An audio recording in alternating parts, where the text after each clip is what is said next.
Well, welcome everyone to Parents in Sport Week and thank you for tuning in to this presentation today. My name's Chris Harwood. I'm a Professor of Sports Psychology at Loughborough University. And for those of you who obviously can't see me, which is all of you, here's the person who's going to be talking to you over the next half an hour or so in this particular mini lecture. This presentation really serves as a follow-on from the small clip that you would have seen perhaps from Dr. Carl Steptoe, our Sport and Performance Psychology lead, talking about sports psychology and parenting. And my aim today really is to try and give you a further more in-depth insight into the field of sports psychology with young athletes and introduce some of the work that I do with young athletes in adolescence and beyond, and also with coaches and their parents. And in essence, try to empower you and offer some further insight into the roles that you can play as parents in supporting your children on their journey through sport. I think by way of start, important to acknowledge the critical role that parents play within sport, and obviously the important role as a provider really of their children's experience, not just on financial grounds but obviously on organisational and logistical grounds as well. I mean, as the cartoon suggests here, I'm sure some of you can relate to the fact your identity as a taxi driver, being I drive, therefore I am, in terms of the multiple things, multiple stresses and challenges that you face in terms of organising children in youth sport. And of course, those organisational skills extend to organising competitions and being around your child, supporting them before a match or a competition, during a match, and also after competition as well, which in and of itself can place tremendous emotional strains on you as a parent. One thing that is true, and something that we've learned through the research over the years on children and sport parents, is that parents are a critical stakeholder or facet in the young or youth sport experience of an athlete, and parents make a difference to how their kids think, how they feel before and during and after matches and competitions, clearly how they behave also in sport, and ultimately how they perform as well on the day. And they can make both a positive difference, and in some cases they can also make a negative difference as well. And I think it's important that we focus on the positive side of things today and look at ways in which we can help parents to play an optimal role in helping their child have an enjoyable, challenging, and really growth-oriented experience in terms of thriving through sport. One of the starting points when working with coaches, with parents, and also with young athletes is helping them to understand and become more aware of the psychological demands of the sport that they're actually participating in. We know that sports place technical, physical, and tactical or strategic demands on athletes, but of course they also place great psychological and mental demands upon the athlete, and in and of itself that can govern the quality of technical and physical performance that they actually demonstrate on the pitch or on the field of play or in the pool or on the court. And of course each sport has its own unique set of psychological demands, aspects that make that sport psychologically tough to play. The idea behind what makes tennis psychologically tough compared to football or compared to hockey or compared to swimming, and trying to unpick the kind of facets of the sport which make it psychologically difficult. On the one side, you would have those parents of children who are playing in individual sports, and the emphasis really on personal responsibility and personal accountability when playing or competing in an individual sport where everything's on you. And in terms of tennis here, for example, you are lonely but never alone, because of the audience and maybe the degree of scrutiny or judgment that's placed upon you, which children need to deal with. But you contrast that with maybe the anxiety-provoking nature of a sport like tennis, and look at demands of a team sport where there's a greater emphasis, for example, on teamwork, on leadership, on communication skills and coordination of team resources, being able to respond, for example, to the setback of being a substitute, but then being ready to come onto the field of play and make a difference, maybe with 10 or 15 minutes to go, etc. So team sports, individual sports, have their own unique set of psychological demands. And it's important as a starting point, really, for parents beginning to understand those types of pressures, because if they can do that, then they have that lens or that path towards recognizing the types of skills that their children are able to or should be able to develop, and the ways in which they can support and understand and empathize with their children in that competition situation. I think one of the other exercises that is useful to do as a parent is to try to think a little more closely about the types of qualities that you want your child to develop through sport, and indeed that you recognise, having done an analysis of the sport itself, the types of psychological skills that are pretty important to grow and nurture, to be successful in that sport. And it's almost a case of looking through the looking glass, or looking into the future and posing the question to yourself around what qualities would you want your child to have nurtured, perhaps in 10 years' time, perhaps in 5 years' time, depending on the age of your child. But think carefully in terms of looking at the characteristics that you really want them to have developed by participation in sport or through sport, and then begin to look at now and then obviously through the next 5 to 10 years in terms of what is it about you and your behaviour as a parent and your support as a parent that would have helped them to have developed those qualities, or how will you have contributed to influence the development of those particular qualities through their sporting experience. Knowledgeable here, for example, that we know that the vast majority of children and young athletes will never ever make it to a professional level, and we want to be looking and taking stock of the situation of having young children experiencing a lifelong participation in sport, right from 5 years of age to 75, 85 years of age. And of course, that takes a focus on developing qualities that keep them in the game or keep them in sport, and prepare them for life outside of just sport, as well as those qualities, obviously, which are fundamental to their performance in sport as well. But that's an exercise certainly I encourage husband and wife to do at home in terms of thinking carefully about the qualities and how you feel you can contribute to those. And it's something I'll return to through the course of this session today.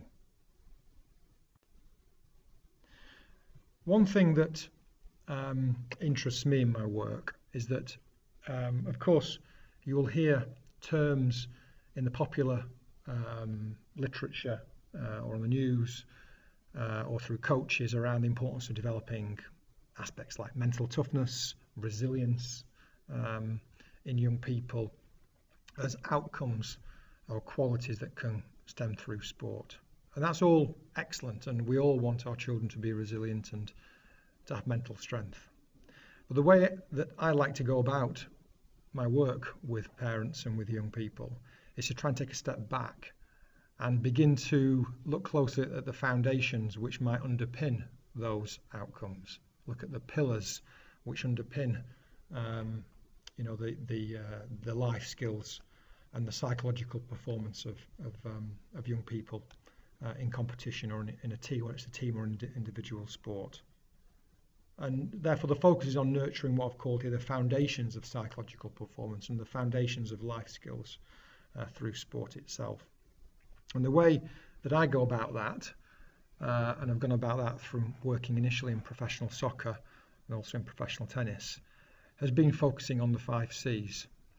And in my work, I view the 5 Cs as the key personal, motivational, and interpersonal qualities that are really important in tying together an optimal mental state for a child, both in training and in competition.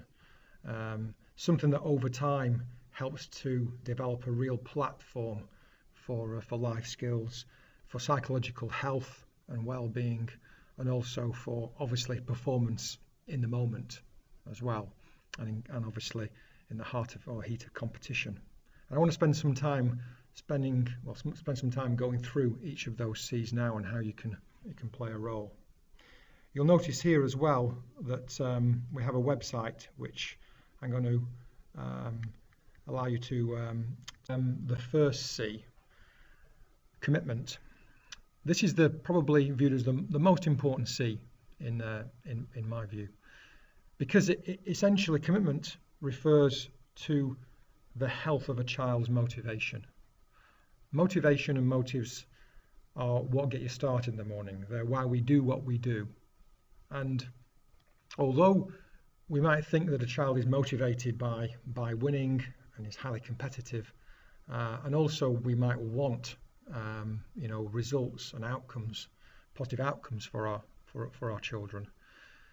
The most healthy motivation, or the highest quality motivation, is when a child is motivated by self-improvement, by showing consistently high effort, by making progress, and by valuing learning.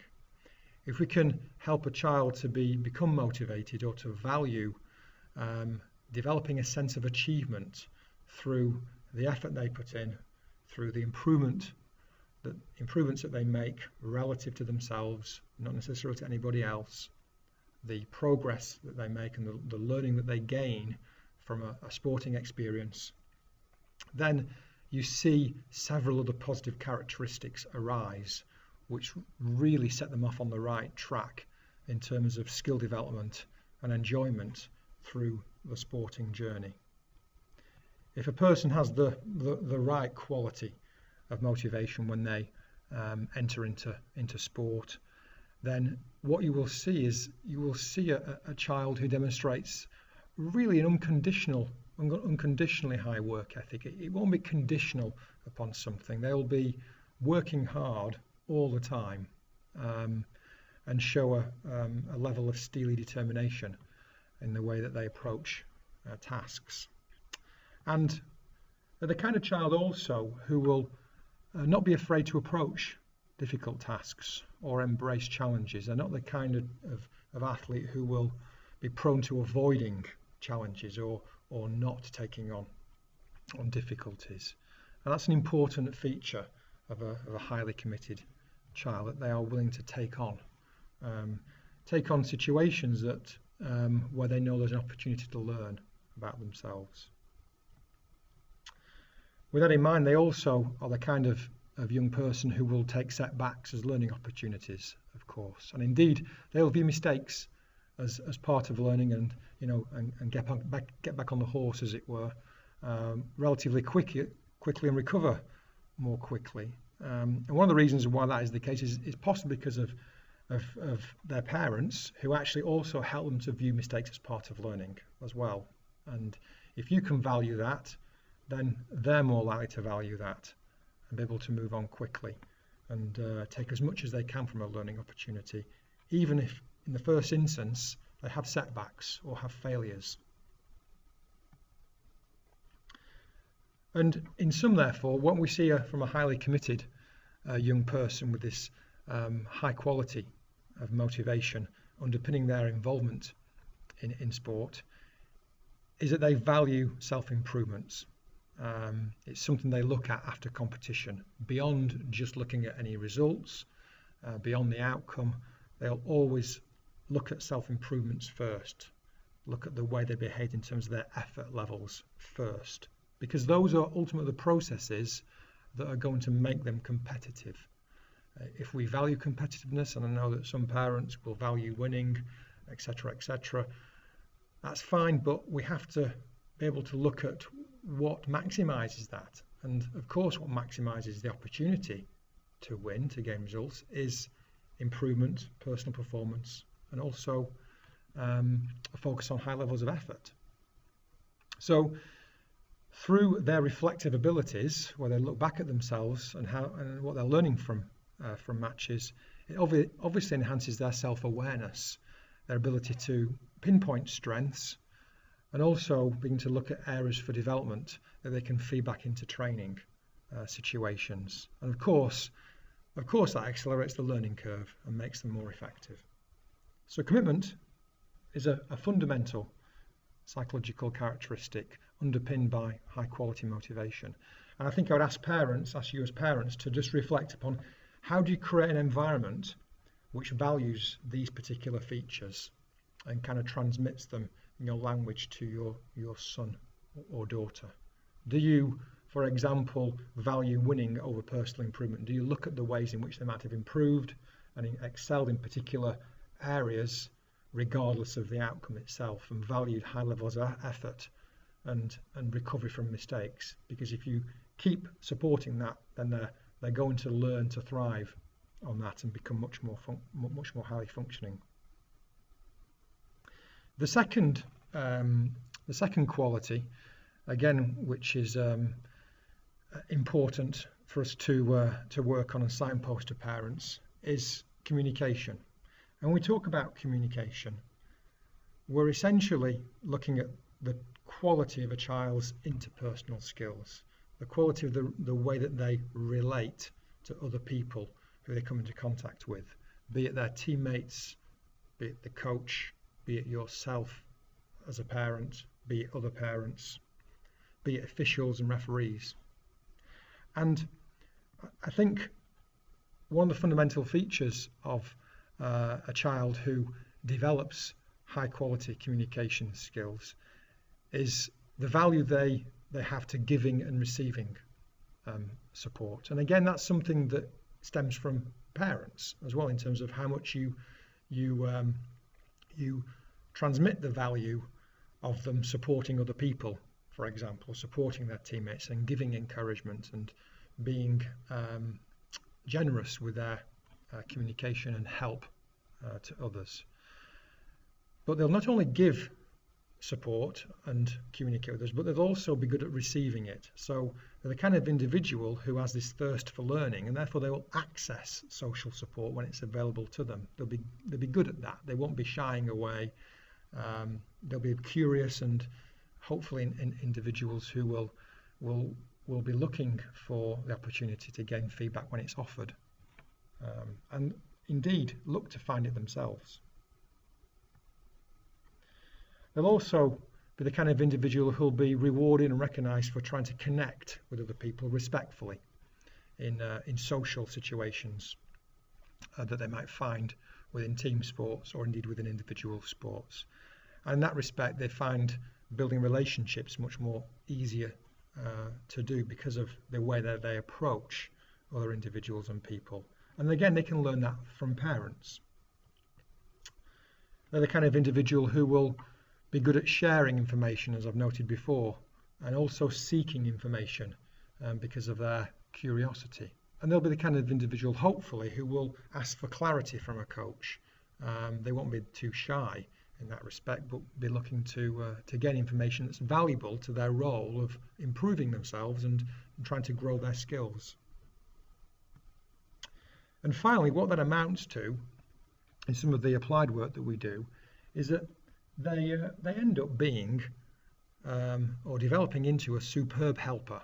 And helper is an acronym which stands for help, which we view as the ability for them to give instructions to teammates, to provide them with, for example, words or phrases in terms of man-on, space, or ways in which they can help their teammates in their position during the heat of battle, as it were. So it's much more instructional communication. They encourage, which is the E, teammates. They listen attentively, both to coaches, to yourselves, and to their peers, and take on board information. They praise, teammates for doing something well, or might indeed praise or acknowledge opponents in a respectful and ethical manner.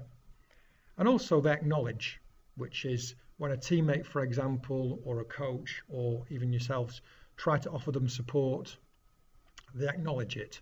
Even if, for example, a teammate sends them a pass, for example, it doesn't quite come off, they acknowledge the attempt from the teammate to bring them into the game or involve them into the game like that. So a helper in all those respects is a good communicator, or provides evidence of a child's quality of interpersonal skills.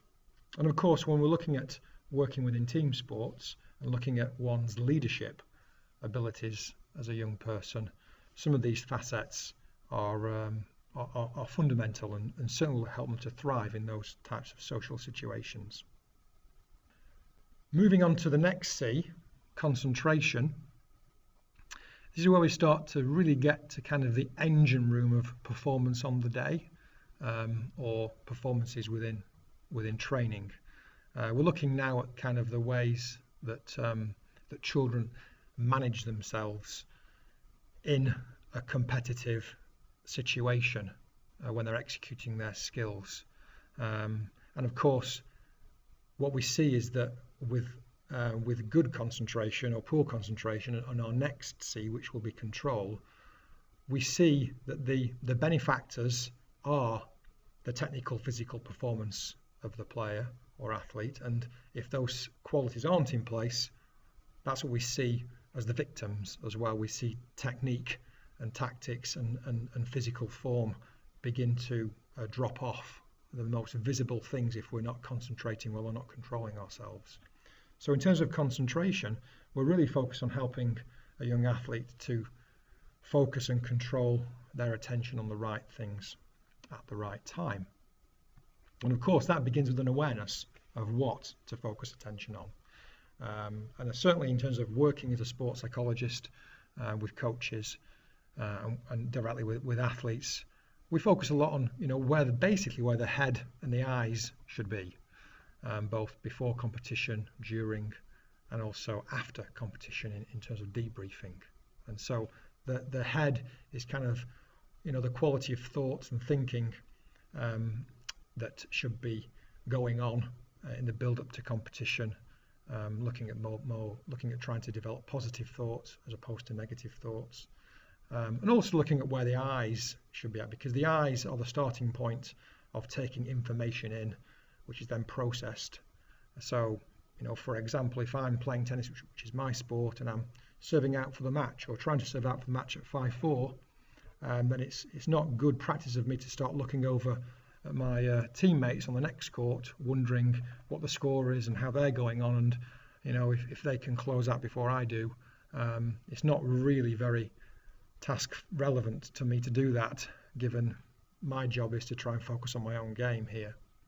So we start working with athletes on looking at where the head and the eyes should be at in relation to that particular sport in that particular situation, and that includes obviously positioning in terms of team sports and different types of positional awareness.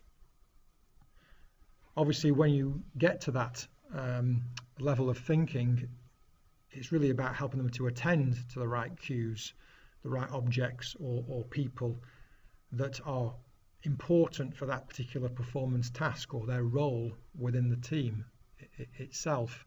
And of course, good sports psychologists and good coaches will be able to work with people on identifying the types of cues or types of focal points that make up the execution of a role most effectively, like that. And that's something as a parent to work with the coach on or ask about, so you can reinforce that to your child. They obviously, if they are effective or have an effective focus of attention, they're going to stay on task in the midst of distractions. And there's plenty of distractions that arise in sporting scenarios, but oftentimes you'll see coaches practicing or helping kids practice with distractions in place so they can learn how to stay on task. And I always remember the video when Tiger Woods was about 6 years of age, practicing putting from 6 feet, and Earl Woods is throwing and rolling balls in the line, trying to put Tiger off while he stays focused on ball to hole during that moment, as a way of trying to stay on task in the midst of obviously relevant external distractions taking place. And of course, there's a massive premium placed upon refocusing after mistakes have been made, and perhaps when tired or fatigued at the end of a competition. And in this respect, you begin to appreciate the importance of performance routines that athletes will have, which are basically a set of behaviours, a set of tasks, a set of processes that you'll see young people go through in the time in between points, for example, in tennis, or to try to get themselves set up for the next point. In many respects, these behaviours and tasks help them to control their thoughts and their feelings in readiness to perform for the next point, and give them that sense of control. And we always talk about tennis, you have 20 seconds, which is dead time, but you want to make the dead time live and make it live positively for you in terms of getting set up for the next opportunity. So moving swiftly on from concentration in terms of a club is control. And again, when you talk about the engine room of performance, control or emotional control is absolutely fundamental to work on and to finesse. And here we're talking again the quality of a child's both understanding of emotions and their management of emotions. When we talk about an athlete, a young athlete who's got good emotional control, the starting point here is that they are aware of their emotions, so they're aware of the different types of emotions that can exist or that they can feel. Some of these emotions for the first time in their lives, in terms of anxiety or anger, but they're aware of the emotions, what they feel like, and also how it affects their performance, because that's the starting point then for how to manage the feelings that they experience and understanding why those feelings are happening. When they become more aware of the emotions, they can begin to think about strategies to use to reduce the emotions or to direct them more positively, or their energy more positively into the performance itself. And we would use strategies such as imagery, self-talk and breathing as ways that can help the child to create a more optimal physical state, manage their nervousness, manage their heart rate, manage their attention in terms of their mental state, and also manage their emotions as well. And I think one of the key messages here is trying to support your child to practice these strategies as often as possible, because we often find that that young athletes don't practice mental skills in the same way as they practice physical skills, in the same way as they practice obviously their running, or if they're at an appropriate age, their strength and conditioning work. The degrees to which they practice mental skills is often less, partly because you can't see your brain get bigger if you bench press your brain by using imagery, self-talk and breathing in the same way as you can see muscles get bigger if you're doing your strength and conditioning programs well. So it's important as a parent to reinforce these types of strategies, because believe you me, these are pretty fundamental self-regulation strategies which will help your child to develop a much more stronger emotional balance in the heat of battle. And of course that leads to the next point, that individuals who show high levels of self-control are able to compose themselves effectively under pressure or under stress, much more effective than those individuals who haven't got an affinity for those strategies. And finally, in terms of a slightly more advanced aspect of emotional control, children who are emotion intelligent can sense emotions in others. They can be empathic enough to support a teammate, for example, and act accordingly in that particular case, both in terms of supporting a teammate who could be struggling a bit with our emotions, as well as maybe sensing an opponent that they're getting under their skin and actually continuing with the same strategy as well.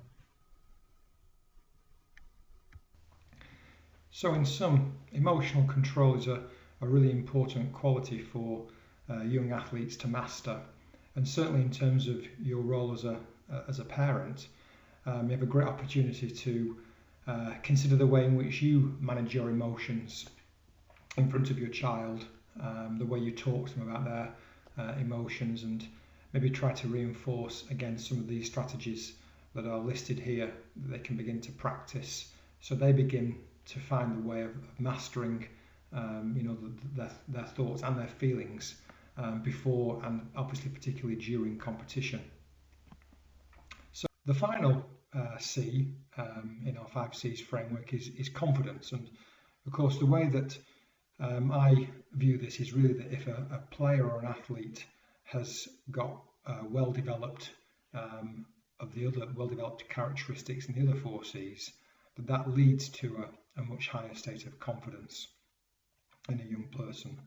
And obviously one can imagine that if an athlete has a high quality of motivation, focused on self-improvement, focused on generating a sense of satisfaction and achievement through high levels of effort and learning, and a degree of self-awareness, that they have good communication skills and are able to build relationships with other people respectfully, and that they're able to both, again, give and receive support in a way which helps the functioning of the team, but also the functioning of themselves in competition. And of course, their ability to concentrate effectively under pressure and control their emotions in the heat of battle, that the kind of individual who's going to build up quite an armory of confidence and self-belief. And indeed, that's how we view confidence here, that it's the quality of a child's self-belief in sport. Nevertheless, there are certain characteristics that whilst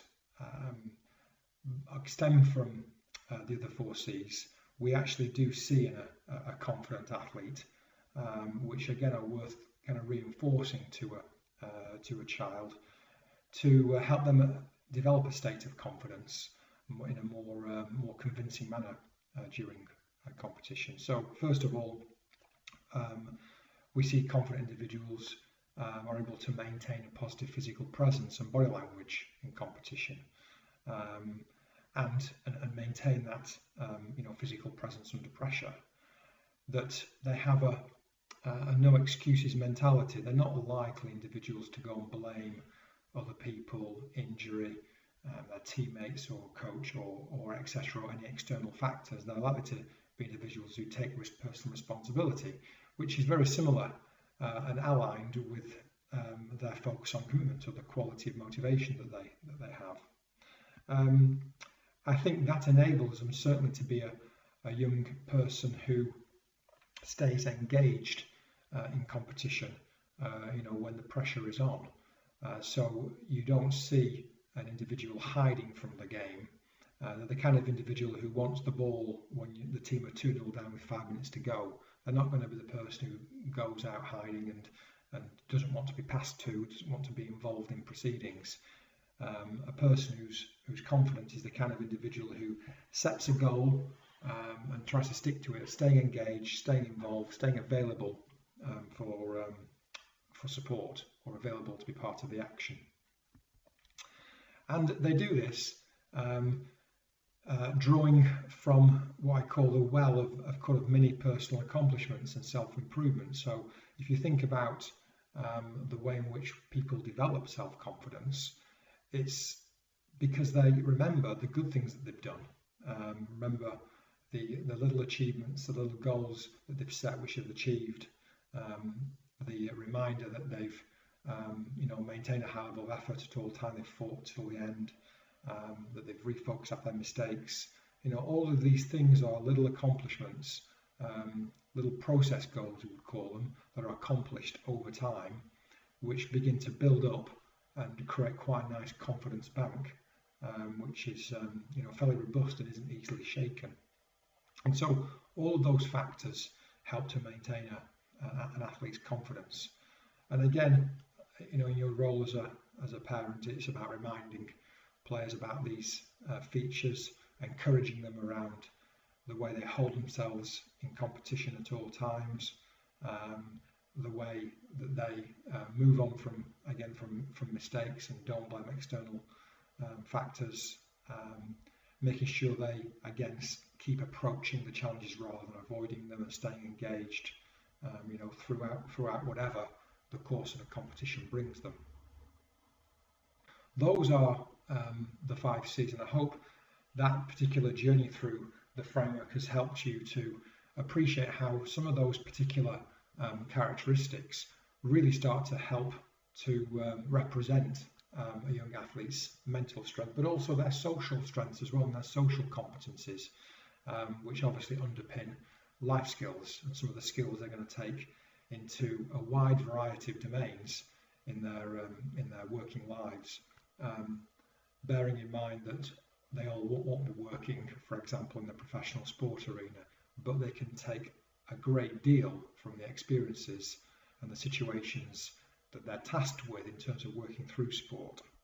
So in terms of what you can do to help here as maybe a few reminders, I think the starting point is maybe reflecting on your own 5 C's, thinking about the way you communicate and control yourself, or show evidence of commitment and motivation to your son or daughter, or show your focus of attention and how well focused you are. Obviously, you can sometimes show this through participation in sport and through your own competitive skills if you do play sport. But there's many ways in which you can show those particular personal qualities off in general situations that you come across, which maybe will be able to rub off on your child. So maybe ask the question, are you an excellent 5C role model in the kind of climate or environment you create for your children? Of course, there's a great opportunity for you to use language carefully with your child athlete. Obviously trying to use language that reinforces particular values that are, hold a great deal of worth for you as a parent, and which are fairly central to levels of enjoyment and having a positive experience in sport itself. So values around consistency of effort, values around improvement and discipline, and respect to others, and also taking personal responsibility and following through on promises. I think if you can create a climate and an environment which uses those values and tries to reinforce and praise and recognise players for those, or athletes for those, then they're more likely to have those values and qualities instilled in themselves. As noted before, in terms of interpersonal skills, I think it's important to encourage communication in your child, and the way that they interact with their teammates, for example, the way that they communicate with their coach or officials, and actually go out to actively practice that on purpose, and also show that you value being a source of social support to them as well, because they will certainly gain a great deal of confidence, enjoyment, and warmth in realising that you're a safe haven, someone to go to for advice or support if they realise that it's there for them. That's something that again will help their emotions when they're competing in tournaments. And finally, just to reiterate, when you're talking about praise, then please praise and recognise achievements that relate to effort and improvement first. We all want to see good degrees of healthy competitiveness, within sport. I think we all recognise that winning and losing occur in sport, and it's important to strive to win. It's important to strive to be competitive against the opposition. But if you think about what most leads to results or outcomes in tournaments and matches and competitions, then it starts with high levels of effort. It starts with a focus on learning your way through the game, moving away from mistakes, holding yourself with a positive frame of mind. it's all those little processes, and regardless of an outcome, and particularly when a player is learning a new skill or in a new sport, please praise and recognise achievements which relate to those processes first. And particularly if a child achieves a positive outcome or a result but actually has performed poorly or behaved poorly, it's important to try to debrief and reflect with them on the qualities that related to their performance, not that related to the outcome that they achieved.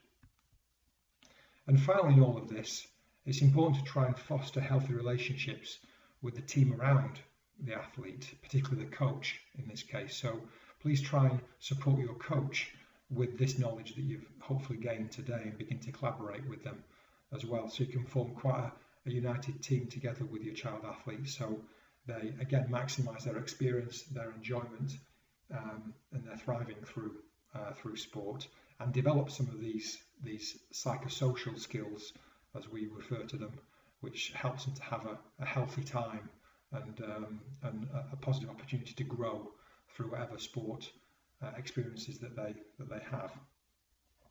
So please, go to the 5C's website, log on and have a meander around the website itself, download some of the articles that are there. I think it would be really good for us if you had interest in being part of our work here, in terms of some of the sport parent research that we do, some of the psychological psychological skills that we do with young athletes.